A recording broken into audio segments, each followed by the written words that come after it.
Let's starting over. Yeah, it's starting now.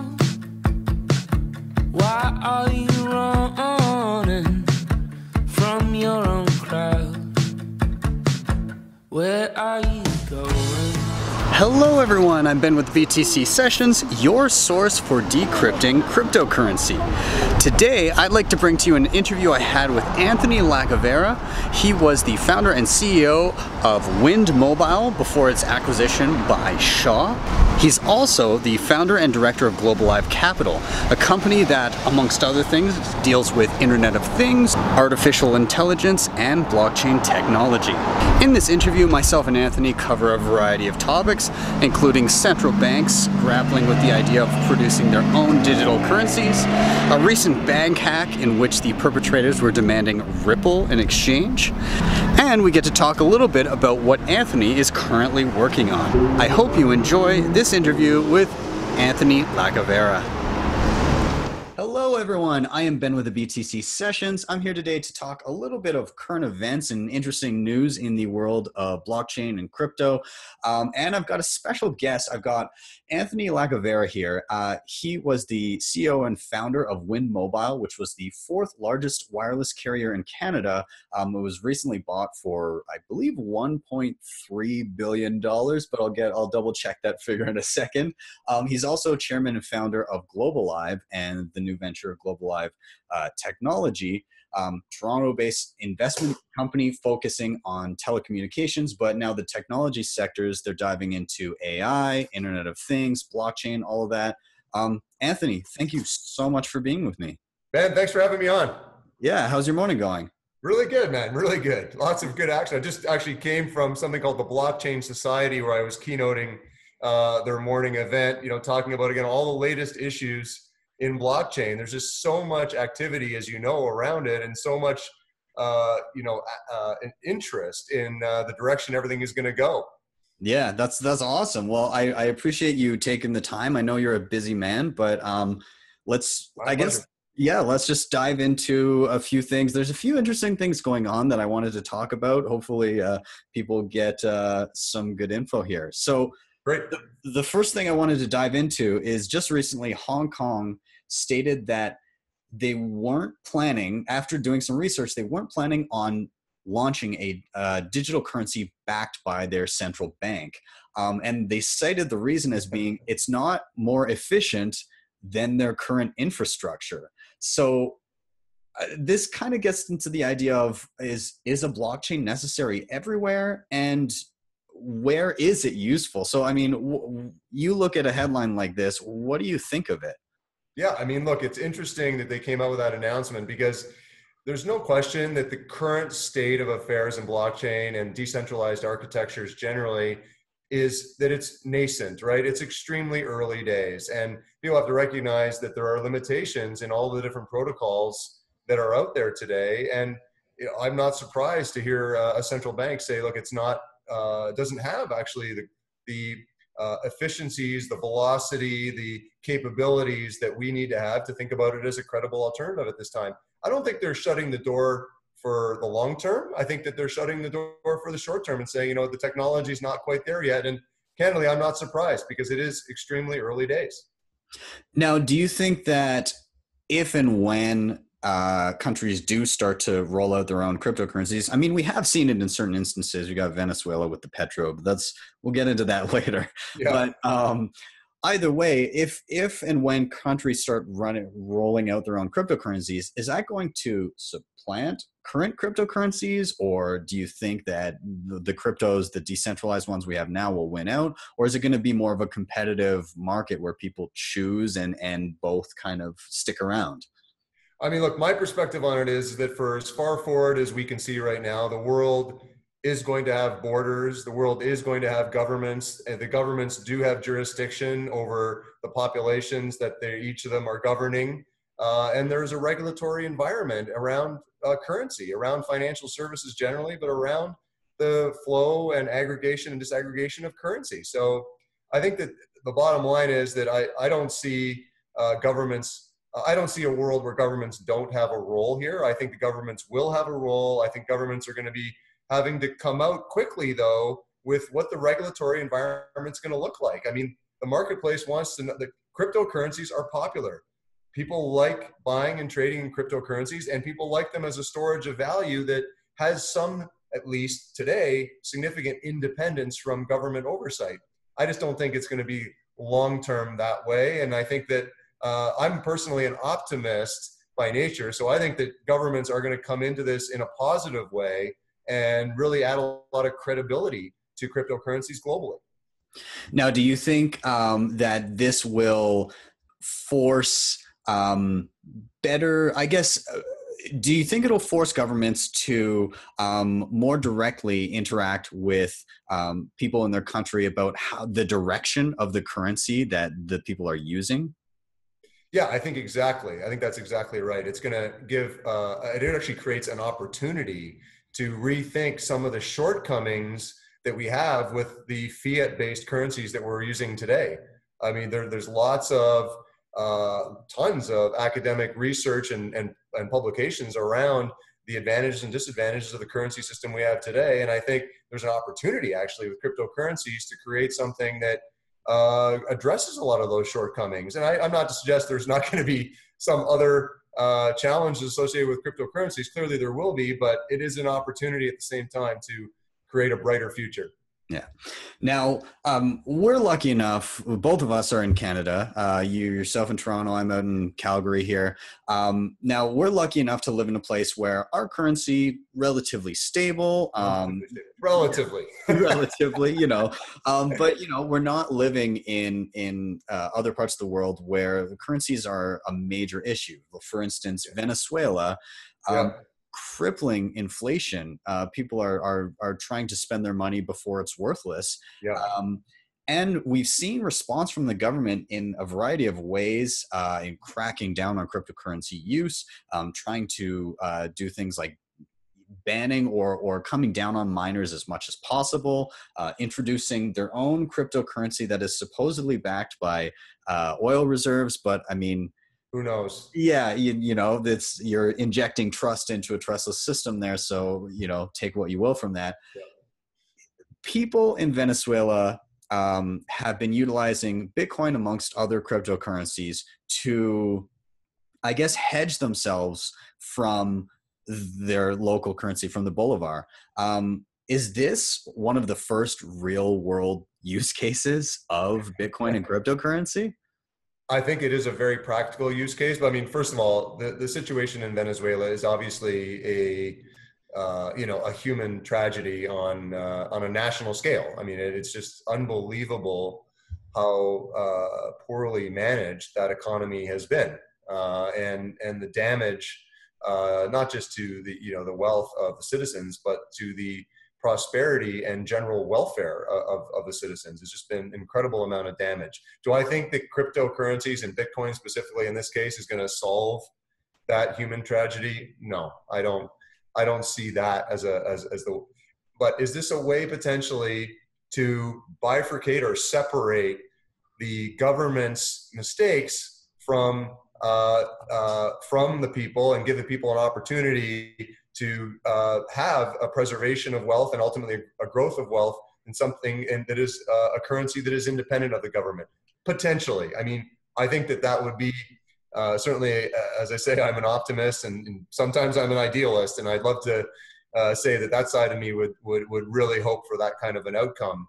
However, there is the other side of it where, you see a government like this step in and overregulate and intervene so aggressively that it creates a whole new set of problems. So I'm, as I say, cautiously optimistic. I would say that there's a positive outcome here, but I don't think it solves what are unfortunately some very significant problems now in Venezuela from an economic perspective. Yeah, so it can help, but it's not going to end what's going on, more or less. Yeah, exactly. That's my view on it. View on it. Fair enough. Now, I'm going to segue into something that actually happened. We'll bring it back to Canada for a second here. Yep. You were just on the news the other day talking about this, but some hackers were actually able to breach a couple Canadian banks, and they're now demanding $1 million worth of Ripple. What are your thoughts on this?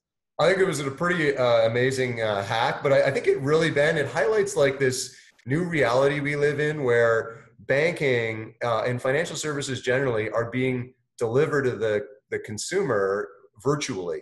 And increasingly, people are used on their mobile device, doing all sorts of what were traditionally bricks and mortar functions. And I just don't think that the technology has caught up to the legacy bricks and mortar infrastructure from a security perspective. I think it didn't take, it wasn't overnight that suddenly bank branches became secure. And frankly, banks are still robbed all the time. So there still is, the traditional form of a hack happening in the form of bank robberies.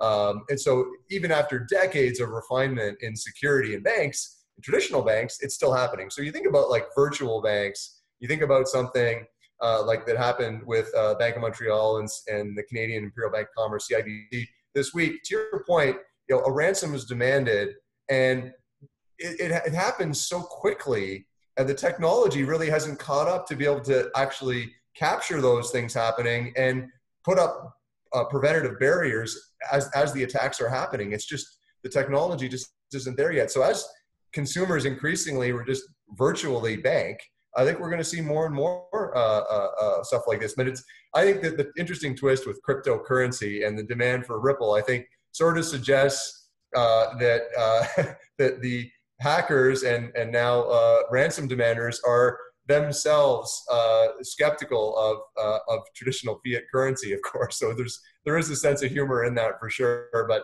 all kidding aside, though, for a second, I think that it's a very serious situation. Thankfully, the hack was contained to some 40,000 people, I think, at BMO, and some 35,000, something like this, people at CIBC. Could have been far worse. Could have been far, far worse. So I think I got to hand it to the banks for, one, taking it seriously, but two, having sufficient fences in place and sufficient security in place that the hack was contained.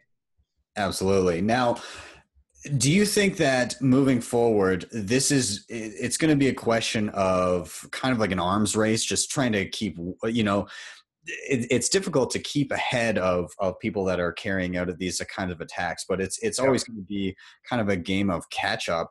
But now, I mean, up until the dawn of cryptocurrency, it was a little difficult for somebody on the other side of the planet to hack someone and then demand any sort of money. Now they're incentivized to do so because you can demand and get payment instantly. Virtually and instantly. Yeah. And so I think it makes a lot of not just large institutions, but individuals and small business owners really consider that security is important, and it has a cost if you don't pay attention to it. Yeah, no question about it. So I completely agree with you. I think what's needed here really is some real thought leadership and how security paradigms are going to work in the knowledge economy, in the digital economy, and particularly with respect to digital currencies. I think this goes back to one of your earlier questions about governments and jurisdictions. And I think it's more important than ever that governments find a way to collaborate in ways they haven't done before, because a lot of this can be tackled if there is a sharing of information and a collaboration amongst governments. And that's I think the key next step, is that I think the entire paradigm about how information is shared with respect to criminal activity, there's already a lot of sharing going on between Western economies, but this is something that impacts global economies and the countries, no matter where you're located, no matter what the political leanings are of a country, it affects everyone. So I hope that governments can come together and better collaborate, and this situation might be much better tackled that way. Awesome. Now, I wanted to get into some questions about yourself. Since you're here, I kind of want to hear about what you've been up to. Now, Sure. Now you've had a hell of a career. I saw you won CEO of the Year award. When was that? That was a while ago. That was my last startup, was Wind Mobile. I started a wireless carrier in Canada. It was positioned as the T-Mobile equivalent from the US, the challenger brand, fighting the big guys, which has always been what I've loved to do. I mean, I love the underdog position. I love being the challenger. And it's part of what's got me excited about blockchain. It's a whole new way of doing business, a whole new database architecture and security and cryptography architecture that has the promise of challenging and I think disrupting all of the business models that are out there today using legacy infrastructure. So centralized infrastructure. So I'm pretty jacked up about blockchain going forward. But yeah, that award you're talking about, I won in 2010 for my last startup, which was called Wind Mobile, and I sold that to a regional cable company called Shaw Communications for, as you said earlier, 1.3 billion US dollars. Wow. Now you've been involved in a lot of ventures, like 100 different ventures. Is this all through Globalive? Yeah, so Globalive is a company I started in 1998, and it's had two things going on. It's been an operating company where we've built and commercialized software in a number of markets, and it's also been an investment company. So Globalive Capital is a subsidiary where we invest in early stage technology companies. So yeah, we've made over 100 investments in early stage technology companies. There's currently 45 companies in our portfolio. What's really interesting about that, though, is that there are 45 companies. We've had a lot of learning in that portfolio. So we've seen technology cycles come and go. We've seen the latest fads come and go. We've had a lot of experience in investing in early stage companies. And so I think that positions us really well for our new venture, Globalive Technology, where we're focused on blockchain, and it is a lot of early stage stuff. So I'm taking all that learning that I've done for the past 15 years and applying it to Globalive Technology. Awesome. And you guys are going public, right?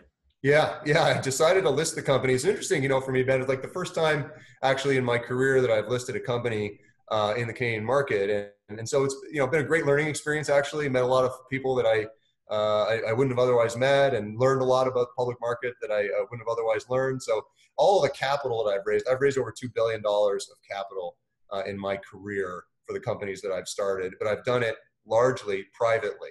And so this is a great opportunity, though, with all the excitement around blockchain, to bring in investors in the public markets that have a similar way of looking at this. This is a long-term opportunity to build new infrastructure, build new business models. And so I'm trying to, talk to investors anywhere in the world now that are excited about the future of blockchain and say, if you have any ideas, if you have any thoughts on how blockchain could look, I want to hear from you. So the best way I thought to do that would be to reach out to the public markets. That's awesome. Wow. Sounds you kind of got your fingers in like on the pulse of what's going on. And that's the idea, man. We'll see. I certainly don't have all the answers. And, of the 12 companies I've started, 3 of them didn't work out. So, I certainly have had my share of failures too, but it's all learning, right? It's all part of the process. Yeah, absolutely. Now, and so being involved in so many ventures and being out there in the public, you've probably forged a lot of interesting and rewarding relationships with businesses and people. Can you speak to some of the interesting people that you've worked with? Yeah, for sure. And that's actually what's kind of my idea in the Globalive Technology is it ties right into that question, of what are the past relationships we've had and how do we take advantage of them in the future? And it really comes down to building long-term relationships with people where there's a true exchange of value. And when you're speaking of blockchain and cryptocurrencies and the ability to exchange value, relationships work that way too. We all know that. And so I've built my business career on the basis of personal relationships, of building trust and confidence with people. And it's paid dividends for me hugely, Ben. Like candidly, you have to look at life as a long journey, and you have to take advantage of the people that you meet and learn from them and build with them. So that's always been our approach to business at Globalive, and it's served us very well. And Globalive Technology is no different. We're using relationships that we've built, in some cases, relationships that I've built over the past 20 years in business. Many relationships that have been so long-standing that we're sort of looking at each other across the table like, wow, we were quite a bit younger back in the day. What happened? Right. Happens to everybody, right? But there's, it's a really interesting go-to-market strategy. So I'm able to form these joint ventures inside Globalive Technology that are really built on those personal relationships. And the opportunity is for us to get blockchain software and artificial intelligence software solutions to market much faster than our competitors. I don't think our speed to market can be matched. And it's simply because we've got the trust of partners that have a great customer base themselves already, and they're excited about trialing blockchain software in their existing customer base. I can't think of a faster way to market than going to an existing customer base and saying, hey, we got something new and great for you. We want to give it a try. And it's coming from a credible supplier to that business. So I think it's a great way to go to market. That's our entire focus on go to market. Awesome. Now I want to get into I want to say broad questions about what you're doing, about some of the technology you're dealing with.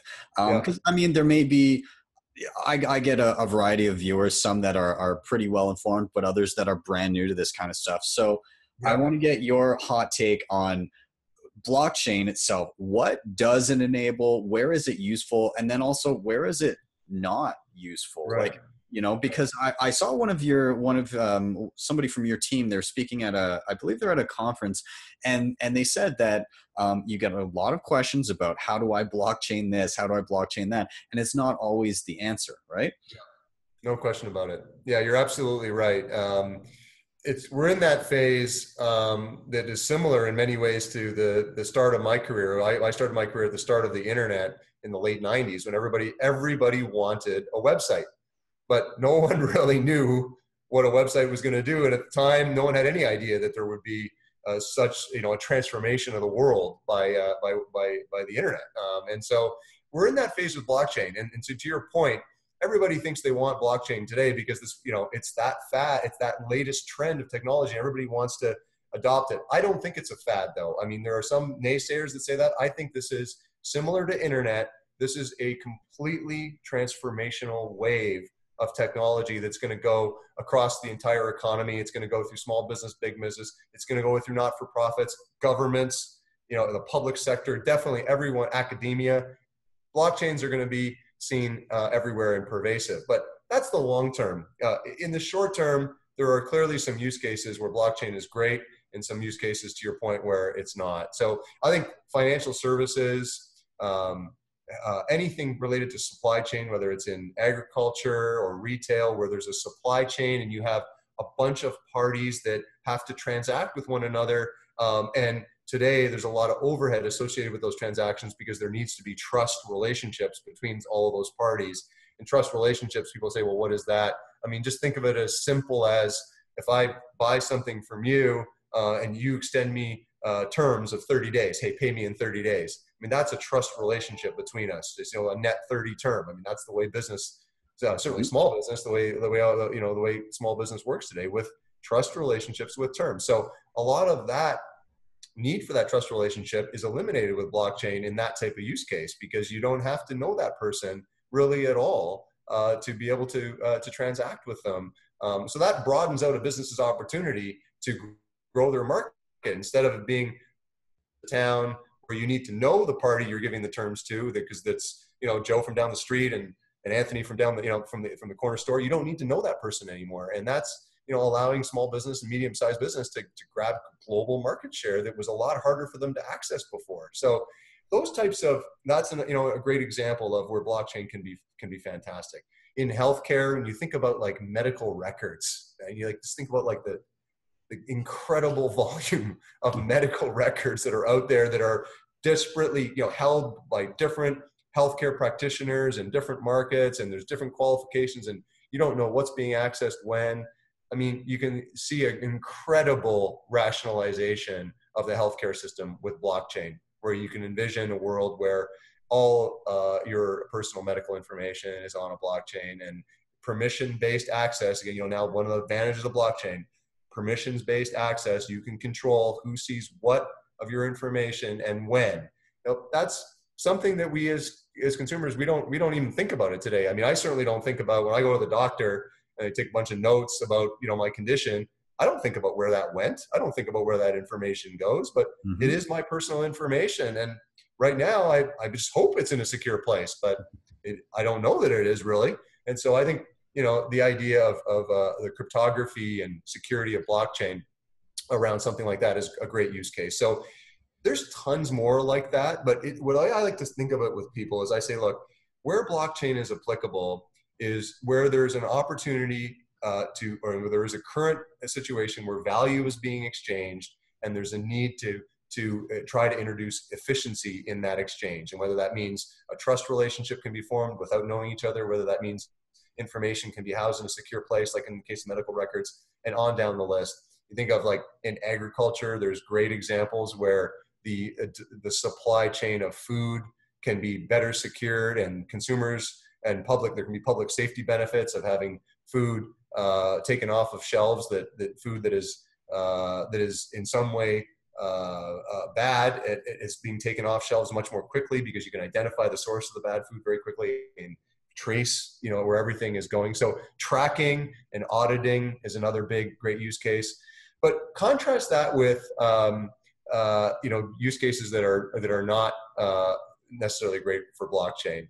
I mean, today blockchain is a pretty slow network, as we all know. We've seen it hit capacity, and there's been a couple of examples of the network breaking down because there just isn't sufficient capability to process transactions. So this dream of financial services being disrupted and payments, ecosystems of payments being disrupted and moved onto a blockchain, I think we need to see improvements in protocols before that's a good use case. So, I mean, we're just going to continue to see failure in that area until the blockchain improves.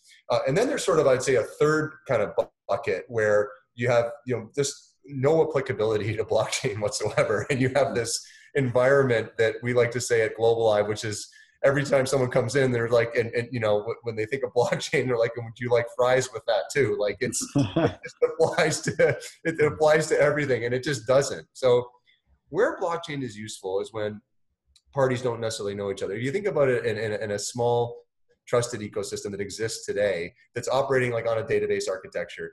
There isn't, necessarily a good use case for blockchain. And you can think of a business, think of a business that's a consulting business, for example. What is a consulting business really going to do with the blockchain? How is that really going to add efficiency? How is that going to increase revenues? That business today operates with a one-to-one relationship. So it's a client relationship. You're doing some business plan, whatever you're doing as a consultant for a business. I don't see in that example where a blockchain has a great use case. But I've seen all these exciting business plans around how the entire consulting industry is going to be transformed by blockchain. I don't buy into it. I think that's the type of business where it's a personal one-on-one relationship. That's how consultants work today. It's not a one-to-many or a many-to-many. It's not an anonymous opportunity. It's in fact quite the opposite. So that's one example, but there are many like that. When you just think about how our world works today, anytime people need to know each other to do business, anytime people need to know each other to exchange value, then I just don't see where blockchain applies. Yeah, absolutely. Awesome. Now, that was a pretty long answer, so I'm sorry. Oh, no. I'm glad. I like to let people rant. If they've got something to say, great. That's awesome. It's like, when is this guy going to stop talking? Oh, no. Now, you're also dealing with artificial intelligence. How does that play into, I guess, your strategy with Globalive? Yeah, that's a great question. So, I mean, I am very passionate about where artificial intelligence is going to take us, and I'm in this camp that is that says, it's sort of the Elon Musk, camp versus sort of the Google and Microsoft camps, where sort of the camp that says artificial intelligence is going to be bad for our society, damage our society, steal jobs. There's that sort of school of thought, and then there's the school of thought that says that artificial intelligence is going to broadly increase the quality of life. So I just want to start my answer by saying I'm in that bucket. I think that artificial intelligence solutions are going to be net a long-term very positive for our quality of life in countless ways. But there obviously is going to be a transition, and there's going to be some pain in that transition. Where we're trying to use artificial intelligence is we're applying it in context of building software that has a combination of human interaction with machines. So we're not talking about, suddenly an AI that's running a business. You're not building Skynet? Yeah. Okay, that's not where I think the world goes. I think the world goes where, the machine can process a lot of information quickly and can make recommendations quickly, but those recommendations need to go to a human who knows what the information means. And so I think that decision-making in business can be greatly improved by it. And there's a lot written about this when we talk about the cost of prediction. What is artificial intelligence really doing is lowering the cost of prediction. So with a bunch of information, the machine can predict what's going to happen. You still need a human to check that and to make a rational decision around it, and to figure out what to do with that new information and that prediction. But that's where we're applying it. So in every one of the joint ventures that we structured, we're building artificial intelligence software, and obviously the exciting marriage of AI and blockchain is our focus, right? Those software, the software we're building is a convergence of AI and blockchain. And how does that work exactly? Well, AI works by having good information come into the algorithm so that the AI can make a sound prediction. But if you give it bad data, then it's going to give you a bad prediction. Mm-hmm. It's straightforward. I mean, it's in software terms, it's this garbage in, garbage out way of looking at it. And that's actually the case with AI. So just like all other software. So blockchain creates this opportunity to have an immutable, trackable, auditable ledger that has the information in it that the machine is using to make the predictions. So now suddenly I've increased the quality of the data dramatically, and that's going to lead to better predictions, and that's going to lead to better outcomes for business. So that's that convergence that we're focused on. Awesome. And I just wanted to, now that I hear you talking about this, so it does make sense in say like a blockchain instance for a supply chain where, you can follow the chain and then something along the line, something doesn't add up. You can basically single in on that point of incorrect data and find out where that has gone wrong. And that further assists the AI. Is that correct? You got it. That's right on. That's exactly a use case. Awesome. All right. Wow. Yeah, That's great. So it sounds like you've got a ton of exciting stuff on the go. What I'm wondering is, looking at, so you're going public, and so you're now open to regular investors. How does somebody on the outside looking in, how does somebody value a company like yours? What are they looking at, and what are they trying to find? And I mean, how competitive is the space? What kind of other competitors do you guys have coming up against you? Yeah, well, we've got some exciting joint ventures that we've already formed and announced as part of our go public transaction, and I think that the value in those joint ventures is self-evident, Ben. I think that we've priced we've priced the offering, I believe, very, very cost effectively. And of course, I'm investing myself. I'm not a first-time founder. This is a lucky number 13 for me, and I've had 5 exits. So I'm buying. I was buying, from the start, and I'm going to keep buying the whole way out because I think the company's valued very cheaply on the way out. And I wanted to do that because I really want to attract value investors. I don't want to attract momentum investors are saying this is, hey, just the latest, greatest trade, and it's going to go away. I'm a long-term player. I'm not going anywhere. I've been at it for 20 years. I'm in my 40s now. I'm not planning on retiring anytime soon. So I got another 20 years ahead of me, and I'm going to build this into a global software company.